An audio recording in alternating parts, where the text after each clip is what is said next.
Morning all, and welcome to this week's recruitment discussion. As you can hear, I've lost my voice, which is great for you guys. Not good for Heather because she's going to have a lot of talking to do. But this week, what appears on the surface as a really simple answer, which is actually quite a complex answer, is what we're going to be talking about, and that's candidate services. The candidate is king. So how do you stand out from the poor recruitment practices that are happening at the moment? And this was quite an interesting when I started to dig into the marketplace.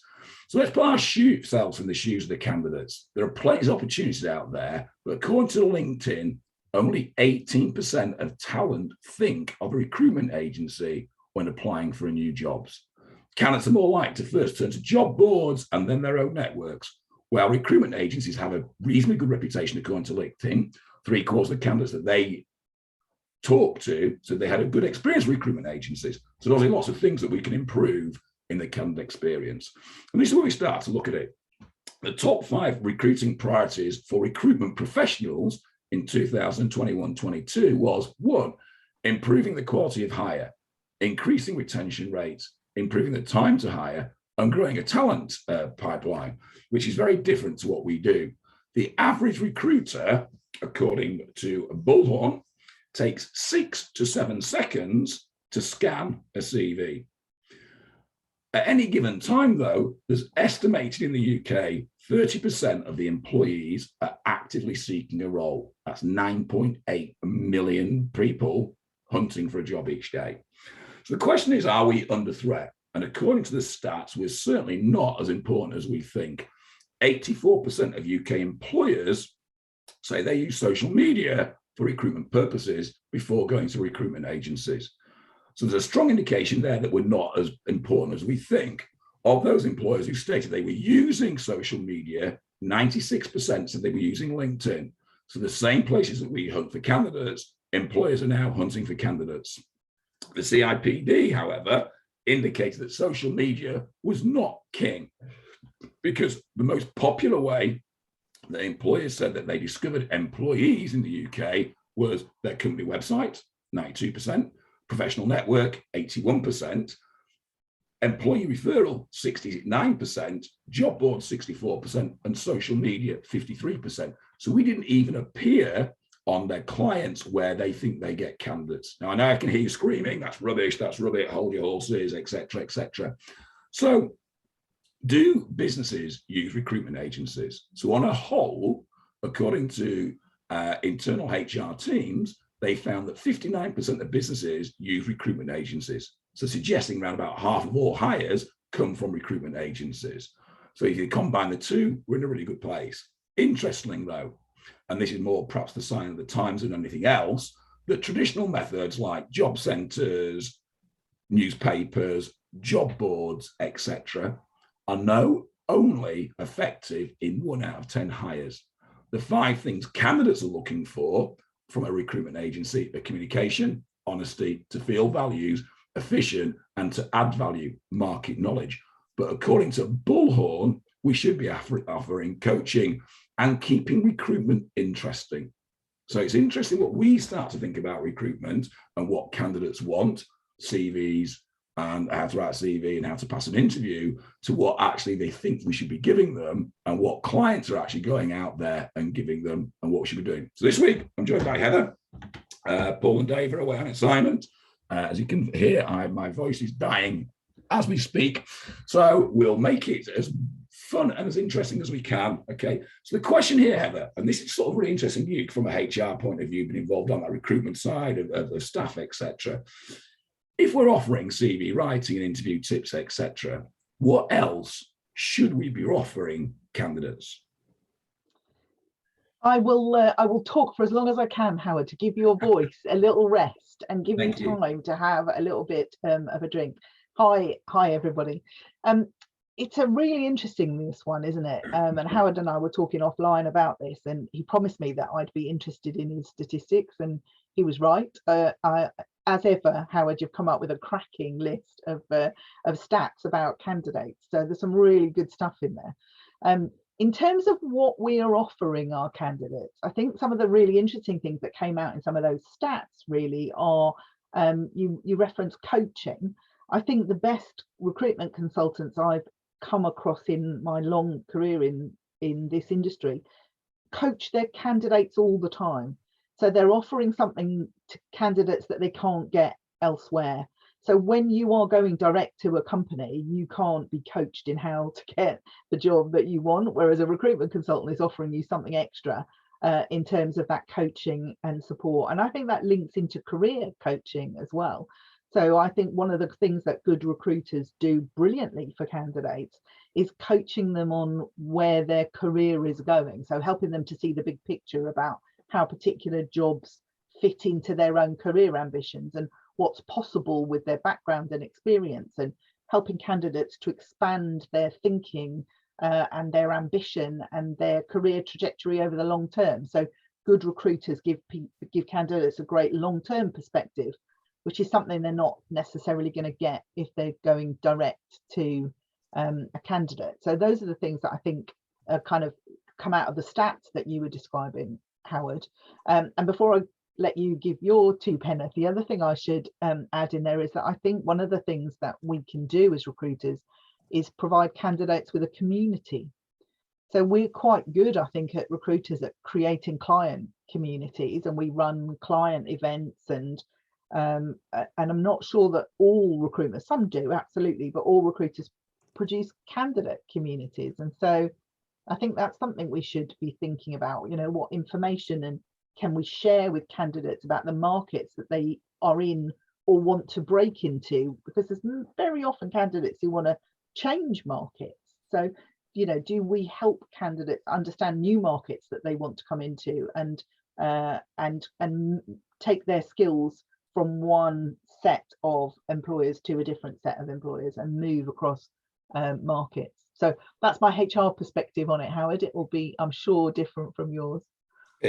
Very much so. I think the question is, where do we start, or where does service start, and where does service stop, which is the bigger question. I think you started to allude to that. And, you know, service starts when the candidate actually engages with us, first engagement with us, and then it stops not when we've placed the candidate or when the candidate falls out of the recruitment cycle.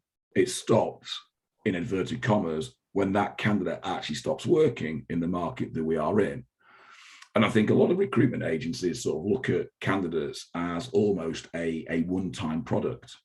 That, you know, they're going to place them once. And I keep looking at stats and finding stats, and the amount of candidates that return to recruitment agencies for a second job or a third job in the permanent market is very, very low.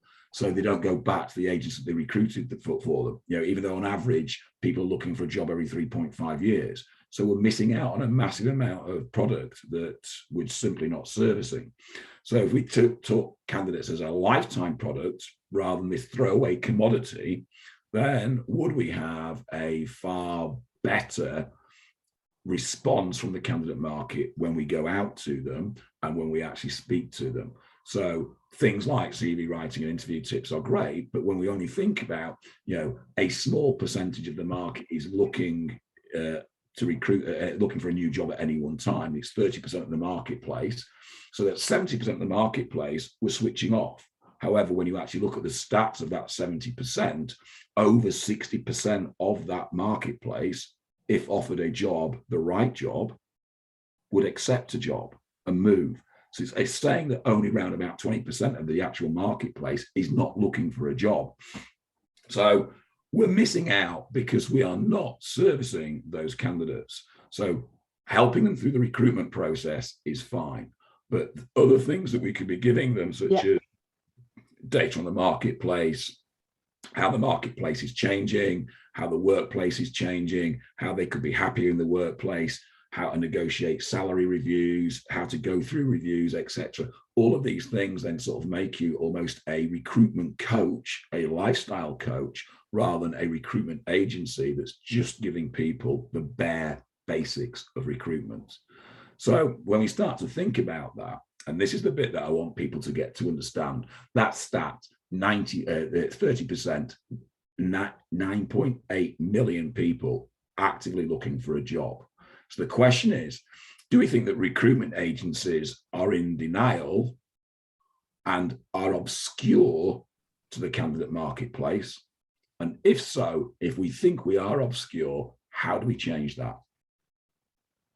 Yeah, I think we are. I think there's the perception out there with some people, and is that we're a grudge purchase. You know, if you go and you start looking for a job, I've spoken to people who will look on job boards for jobs and they won't apply if it's through an agency because they don't want to deal with an agency. And so there is something around our reputation as an industry that we need to do something about.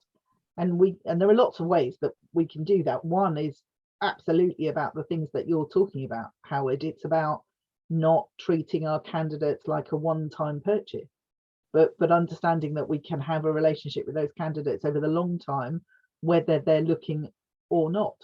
And I think that's a really interesting piece of data that, and I'm pretty sure everybody on this call knows that these days you can't just, candidates aren't coming to us. We've got to go out and look for them. So we've got to be going into candidate pools who aren't actively looking and encouraging them to engage with us and to look. And the only way we're going to do that is by providing something that they want. And whether that's career coaching or advice about salaries or understanding the market or whatever that is, we have to be making ourselves valuable to people rather than just a one-off grudge purchase because we're the only way for them to get into a particular market and they really don't want to deal with us.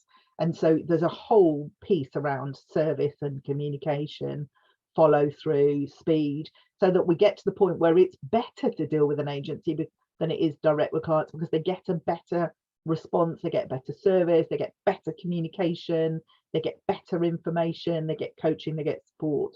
And it's that shifting us away from the idea that, oh God, I've got to deal with an agency, because for those great recruiters, they know that's not the case. And they know that the candidates that I've known recruiters who've got 20, 30 years in this industry, and they absolutely place the same candidates multiple times over their careers. And, but do we focus on that as a goal? Do we think about our long-term objectives rather than just our short-term objectives? I think it's that comment about we treat candidates like a throwaway product. Yeah. So here's a question to the audience, and I'd be interested to see if people actually dare answer the question or dare not. So the question is this: in your niche on Monday, how many candidates do you think started a brand new job, whether that be a temp, contract, or perm job? So just think about that. In your niche, how many candidates do you think start a new job? So if you want to just throw that into the chat box, throw that into the chat box, because that's a really interesting sort of comment when you start to think about the amount of candidates that start a brand new job in your niche, in your geographical area on Monday. Because the next question I'm going to ask, because it's interesting that people are sort of a little bit hesitant about putting a number in there, the next question that is the obvious question to ask is then, and how many of those candidates did you place? I asked that question to a client yesterday and to his staff, and they thought in their geographical area, 500 people would have started a brand new job. They placed one. I then asked them, okay, now can you name anybody else that started a job on Monday in your niche? And they couldn't even name candidates that were probably in their recruitment cycle that had started a job. So it sort of shows how obscure we are to that candidate marketplace. And when you think about that candidate marketplace, it is an absolute goldmine of potential profit for every recruiter and every recruitment agency. And so I think, Howard, and sorry to cut across you, just to give your voice a rest and you can carry on and finish your sentence in a minute, but I do think it really supports the argument for inch wide, mile deep, for that really having consultants who are specialists and who are focused on specific markets and specific geographies, so that they know every single candidate in that geography and that specialist narrow market.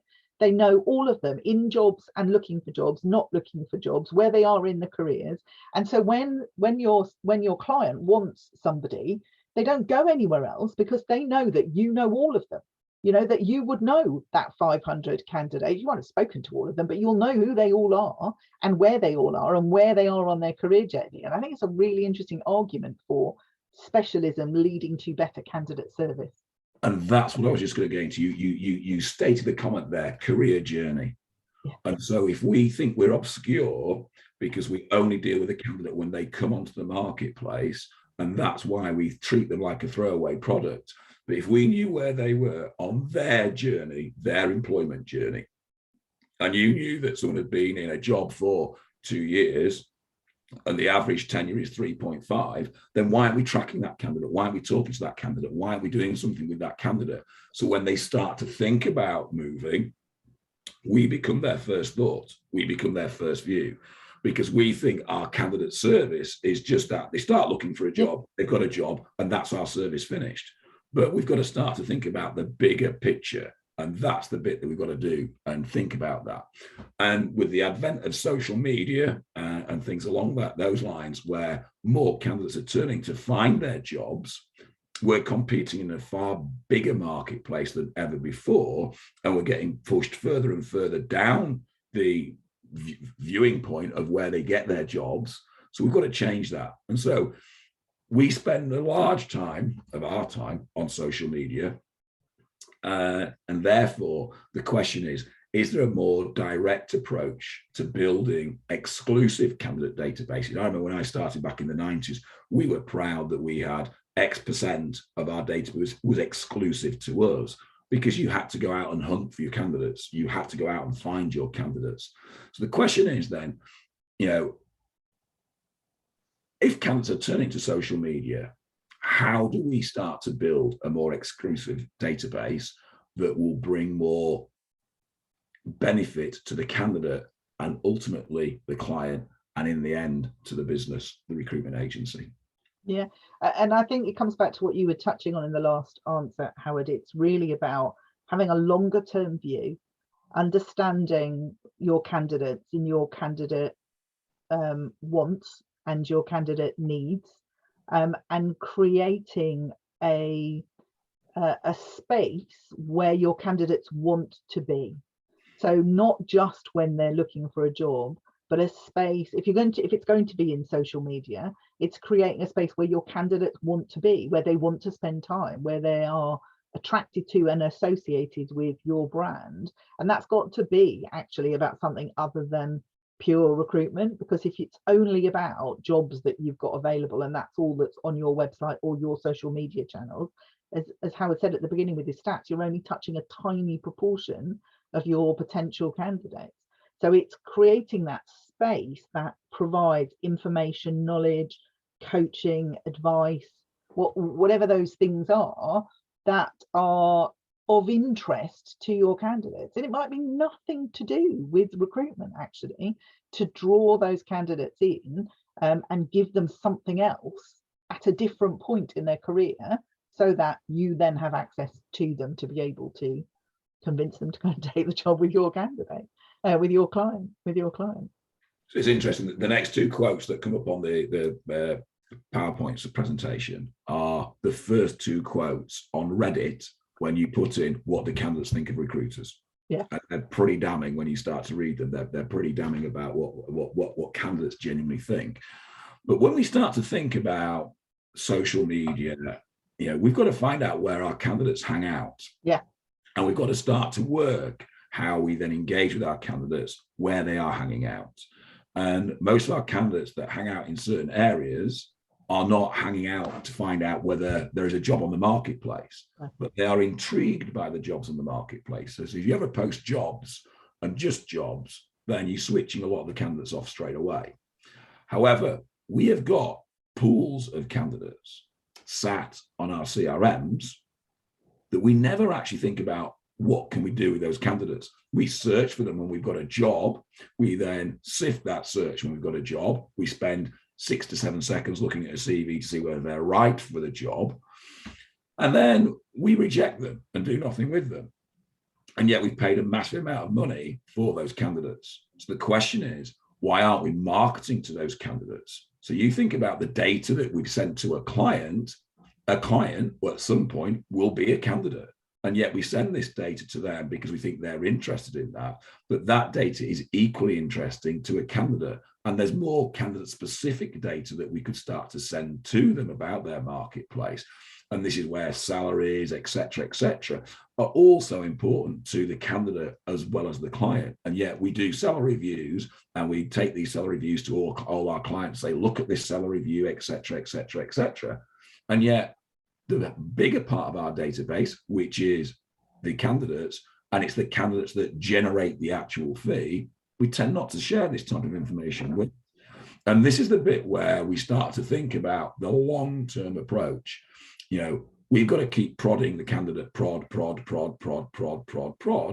And then eventually what's going to happen is when they start to want a job, you've prodded them so much that they know who you are. They see you as a valued member of their community because you're giving them insight into their community all the time.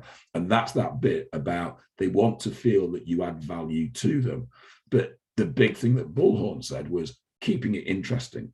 So just posting jobs doesn't keep it interesting for them. What does keep it interesting? And that's the bit we've got to start to really work hard at, is being more interesting to our candidates, which then prevents us being so obscure to them because they come and talk to us more, they come and speak with us more. And that when means becoming sort of, inverted commas, that career coach for them rather than a recruiter. And that's the things when we start to change. And it's the people that, I remember talking about people who've built really big contract books, big perm databases, etc. It's interesting that they are engaging with the candidates constantly over and over again. And it's not just a one-time product. They've placed them and they're talking to them constantly. They're doing things, simple things. How many people on their CRMs have birthdays? Do you send your candidates a happy birthday, etc. People laugh at me saying, on LinkedIn, you wish everybody a happy birthday when it's their birthday. Yeah. And how many conversations does that start? How many conversations? Exactly. It's just common courtesy, simple little things that we need to do. So, I was reading somewhere about the candidate journey, and this is the bit that we keep saying, that candidate journey through the recruitment process needs to be smoother, more refined, etc. But the candidate journey appears to me to have worsened through COVID.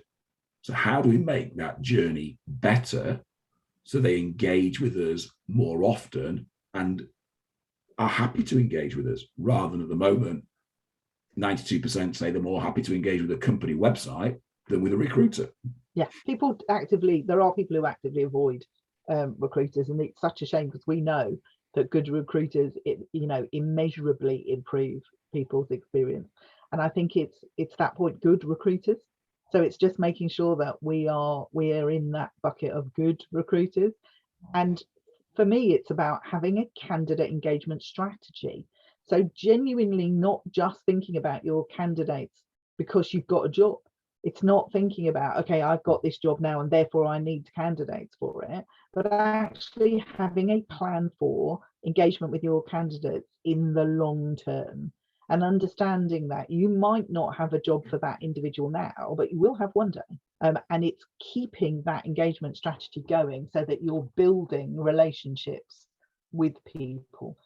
So that, I think, is how you make the journey better. Is we have this reputation for only speaking to people when we've got a job for them and they're my lead candidate, and then the minute that they're not successful in a candidate, we just stop talking to them, and that's the reputation we've got. And so you see on social media all the time recruiters who gaslight candidates, who ghost candidates, who just we have done this to ourselves as an industry and created that reputation. So I think better communication, more consistent communication, changing our mindset so that we understand that each candidate is a long-term, they're a long-term asset to us. We think of our clients as long-term assets all the time, but we never think of our candidates like that. And I think it's that mindset of sitting down and going, okay, if we're going to treat our candidates like long-term assets in the same way we do our clients, what would we do differently? How would we communicate with them differently? How would we engage with them differently? What would we engage with them about? And it's that mindset change that will make their journey better. Then there's all kinds of practical things that I'll chuck in here, Howard, just to give your voice a little bit longer to rest in between speaking. Obviously, use of technology. I think there's all kinds of ways in which we can automate some of the communication that we have. We can use things like video better. So there's loads and loads of things that we can do practically to make their journey better, as well as the strategic piece about using automation and using the technology, using the information that we've got, as Howard said. Like, do we use the fact that we know when their birthday is to connect with them and send them something, or that's of interest to them? It's interesting when you start to look at it. So I start to look at it, if we don't communicate well with our candidates, how do we do this? And it started me think about, why do we communicate with certain parts of our marketplace? Yeah. And if you look at the KPIs that we set consultants, it's all about the number of jobs that we have on. So I'll go through a client yesterday, and they were saying, on average, their average fee is 10K. On average, they want every consultant to have 10 jobs on constantly. So that means that consultant has a pipeline of 100K. They expect them to drop 25% of that pipeline. So that's 25K. And I simply said, and how many candidates do you put forward to each job? And they said, on average, 3. So I said, so your candidate pipeline then is 300,000, and 25% of 300,000 is 75K. So we're missing 50K because we're not doing anything with that other part of the pipeline. And that's when we start to think about that candidate journey. And it's not just the journey when they enter the recruitment process, it's that journey pre that. How do you get them into that recruitment process and into the funnel? And that might take 2-3 years to get them into that funnel. It might take them 2 weeks to get into that funnel, but it's what we're doing. But then once they've gone through that funnel, it's what do we do on the outside? You know, how often do we meet the candidate? How often we talk to the candidates? And what you were talking about, having candidate user groups, et cetera, are all part of modern day society, that people are part of a collective, you're part of a group. You know, on Facebook, you'd be part of this group, on LinkedIn, you'd be part of this group, et cetera. And it's being fed information that benefits you from there. So when that candidate then comes into the recruitment process, we know what's going on. Now, if we take the data that we take from our clients and help improve our clients' recruitment process, we then go back and take the same data we get from our candidates, we can then absolutely improve both our recruitment process and the client's recruitment process, because it's the candidates and how they perceive the process, not how we perceive the process, that's more important. So going back and talking to the candidates, and, you know, again, we were talking to clients last week about, you know, advertising, and it was like, okay, put yourself in the candidate's shoes. What do you want? And they all said the same things, that what they wanted, we want to see money. How often do we see the post on LinkedIn? Should we put money, salaries, etc., in the headline of the actual job advert? And the answer is yes. But 60% of all job adverts do not have that in, you know, so it's stopping candidates to applying. Okay. I then said, let's go on our website and see how we apply on our website. So they all had laptops, got on the website. I said, oh, get rid of your laptops. 86% of people respond to a job advert through their phone. Get on your phone and see how, oh, it's really hard to reply through our phone. So you're not mobile incentivized. So all of these things that we think that we've done because a developer said we've done it in this way, et cetera, when you actually put the shoes of the candidate on, you get a very different experience. So I think that candidate journey, we need to go out and speak to our candidates more, find out where the bottlenecks are and smooth those bottlenecks. That gives us another reason to talk to our clients on how to improve their side of the journey. And it all starts with communication. We have to communicate with our candidates more and more. Otherwise, we're going to end up becoming so obscure in a candidate marketplace that the likes of the job boards that will come back, the likes of social media, which are now taking over the job boards, will become and have become the first port of call for 50% of the recruitment market. If that becomes 60, 70, 80% of the recruitment market, you know, what does that look like for us, for the recruiters? So we have to do something now to fight back, and we're not doing it. Where Facebook, Instagram make it so easy for candidates to collate and apply, we're making it so much harder for them to do that. So we've got to think of ways that we can make that candidate journey easier. And the flip side of that is, if you look at the counteroffer culture that we're all experiencing now, it's become a pandemic on its own. How do we change that? Because part of that is about the lack of respect for recruiters and how we treat the candidate, that they feel that they can just use and abuse us as they are doing, because they don't have the respect for us, because they don't see the value in the recruiter. So how do we change that counteroffer culture and stop it becoming a pandemic? Because that's what it's becoming. And I genuinely am interested, Howard, to hear your thoughts on this as a recruiter, because I'm not sure we can change this. I'm not sure it's something within our power to do. So I'm genuinely interested in it.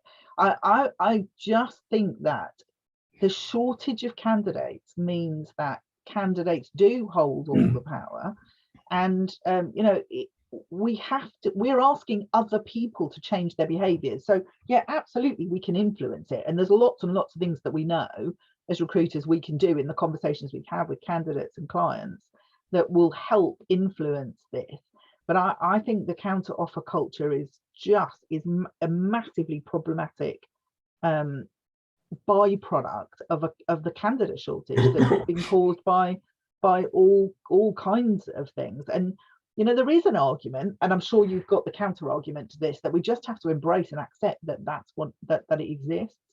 And part of this is about talking to our clients beforehand and getting them to understand that they've got to accept and deal with this early on, and addressing it with our candidates early on, and really understanding their desire to actually move rather than to stay, and to address.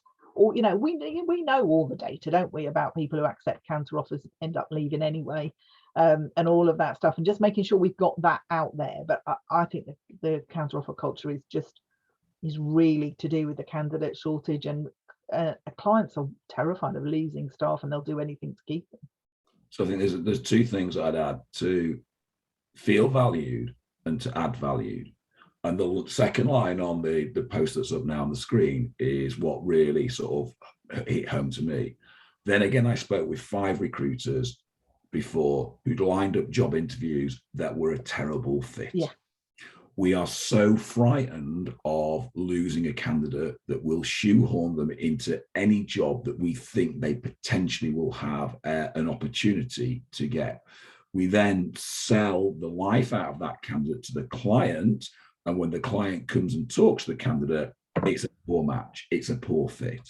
Hence, we're getting poor relationships with the candidates, and we're getting poor relationships with clients, because we're not being honest enough with ourselves to say that candidate is actually not the right candidate. And therefore, I'm not going to put that candidate forward to that job. And we are so scared that another agency is going to put that candidate forward and potentially get the position with that candidate, that we then just shoehorn these candidates in. So we're not doing ourselves a favor, and nor are we doing the candidates a favor, but nor are we doing the clients a favor.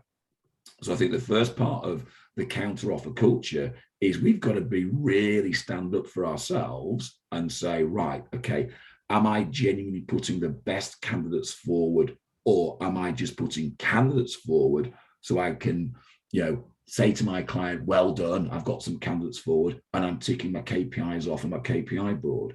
And I think that's the first part I'd start to change. And what you'll generally start to find then, that you've got a better set of candidates going forward, which lessens that opportunity of the counteroffer, because they're being offered jobs that are more suited to them, irrespective of money, than they are the jobs that we're putting forward to. So the second part of that is when you start to look at the recruitment process, is you're right. Do we get the proper respect from our clients to give us the due course and time to find the best candidates in the marketplace, not on the marketplace?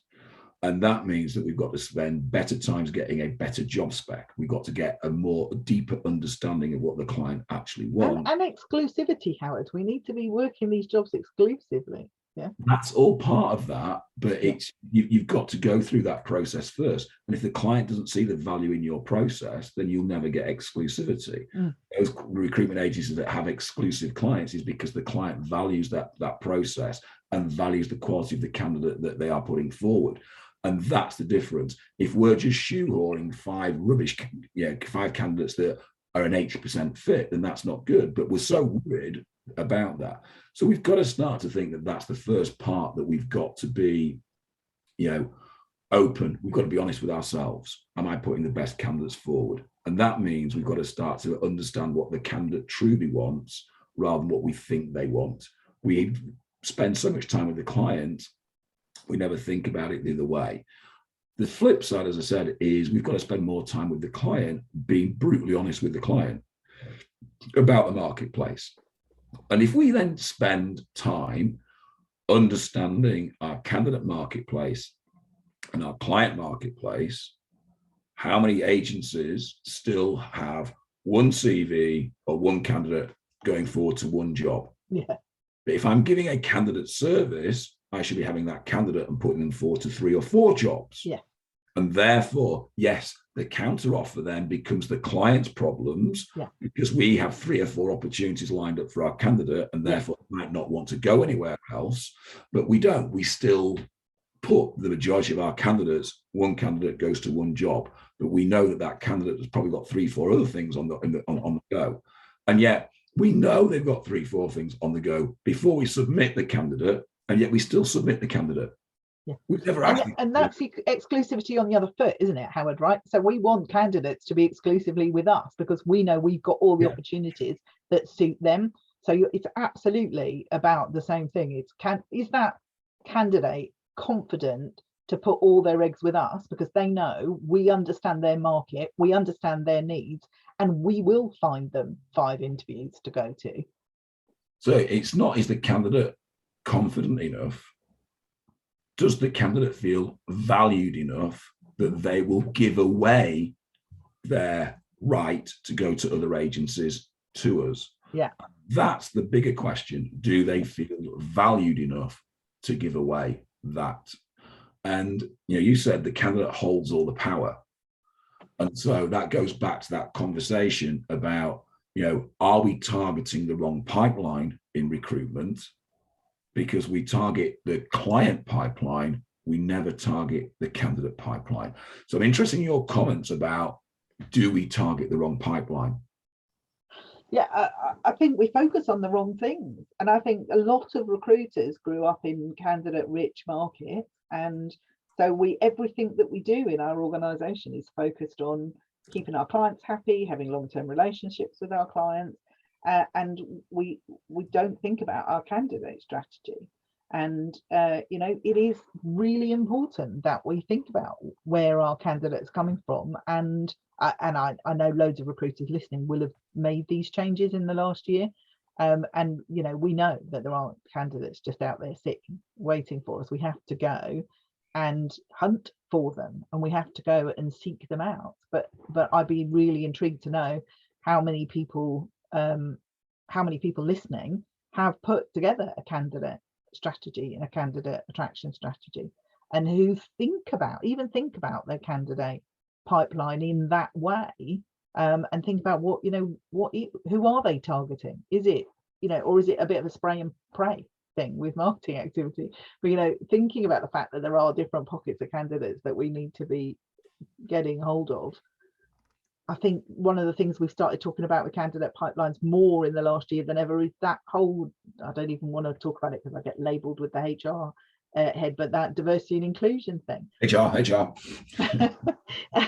But, I still talk to recruiters who don't think about the fact that loads of things in their process will exclude certain groups of candidates from their processes and from their thinking. And so, again, that's something about the right pipeline. Is the pipeline wide enough? Are we targeting, have we excluded people because of the way in which we make it possible for them to apply to us. So I think there's some really interesting stuff in there about pipelines and wrong ones, and whether we even think about it in that way. So I think, we definitely need to start to think about that candidate pipeline and maximizing on our candidates far more than we are at the moment, because we are still using them as a one-time product rather than as a lifetime product. And that's the bit we've got to start to get our head around. And if we start to think, even if I placed 10% of my candidate pipeline, it's infinitely more than 25% of my client's pipeline. Yeah, absolutely. So it sort of says that we are focusing on the wrong area, to a certain degree, and yet we have no laser focus on that candidate, quality and what we're doing with that candidate. And I've been working with a couple of clients on this front on changing this, because all the time we have a real problem trying to get consultants to send candidates to multiple clients. And when I looked at the process is that we have a job specification that we're talking to the candidate about. And so our obligation to the candidate is just that one job. And so when I've said, when you take the job specification, what everyone should be doing then is writing 3 or 4 clients underneath that job specification that have the exact same candidate profile. Yeah. Make sure you've got the salary or the rates if it's a temp or a contractor in there. Make sure you have information about the client and potential information about the job. So now when you talk to the candidate about your main job, you talk about the other 3 or 4 jobs as well. Now we can start to market that candidate out to 3 or 4 places, giving them more opportunity. But it also gives us an opportunity to say, if I can put you in front of these 5 clients, would you stay exclusive with me for 7 days, etc., etc., etc. Yeah.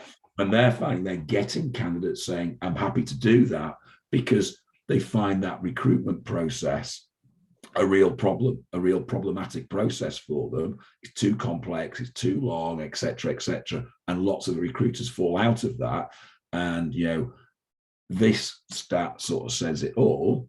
60% of job seekers abandon the job application due to the length and complexity of that process. Yeah. And so we have to educate our clients, don't we, on that? So many of our clients have such appalling education the recruiter first and foremost, because if you've got the candidate into one process that's coming through us, then we can negate all those client processes and streamline the candidate through that. Yes, once we get to the interview process, we've got to educate the client there, but we can start to streamline that process and work from there. And I think that's when we start to see a far better communication and a far better value proposition going out to our candidates than we've ever seen before. And that's when you start to see really good high usage of your candidates, and therefore the utilization of the money that you've spent starts to come back in a higher percentage. And that's when you start to understand that your database is actually money there waiting to be printed if you actually treat it properly. So the last question then is, if you were a candidate, what would be the most important service an agency could provide to you? I think this comes back to one of the things that we mentioned earlier, and there's a lot of things that feed off it. So for me, it is specialism. So I want the agency that I choose to work with as a candidate to be the only place in the market that will have the jobs I want. I want them to believe in me as the candidate, as a valuable resource, and be specialist enough so that in my niche, they're the only one. And so I want specialism, which then leads to all the things we talked about: confidence, value, service, communication, honesty, truth, transparency, all of those things. But it comes from, is my recruiter the person who can actually help me find the job I want, I need, that my career needs? So it's that specialist focus on me as a candidate. So it's interesting, the sort of you've put it from the niche point of view. I'm going to say the same thing, but from a personal point of view. When I ring up the agency, especially one that I've already registered with, I expect them to know who I am, know what I've done, know where I've worked, know what I want, etc., etc., etc. And therefore they'll treat me in a very different way, rather than ringing up and having to go through the same things and asking the same questions or being asked the same questions by the recruiter over and over again, even though I've answered this question 100 times potentially.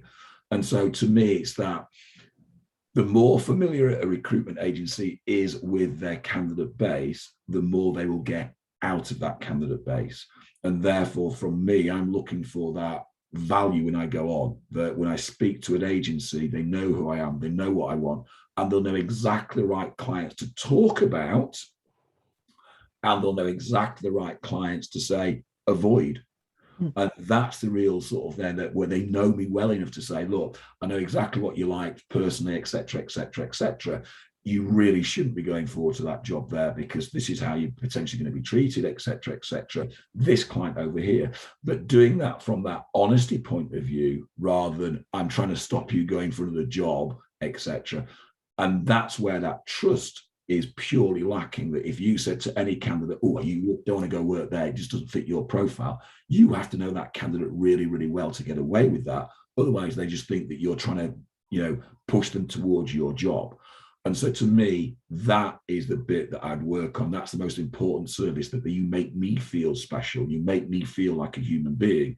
You know me, you understand me. And to me, that's part of that candidate marketplace. And that should be right from the first day that I engage with you until I stop working. And that's not working with you or for you, etc., but just stop working full stop, because I could be a reoccurring revenue stream constantly.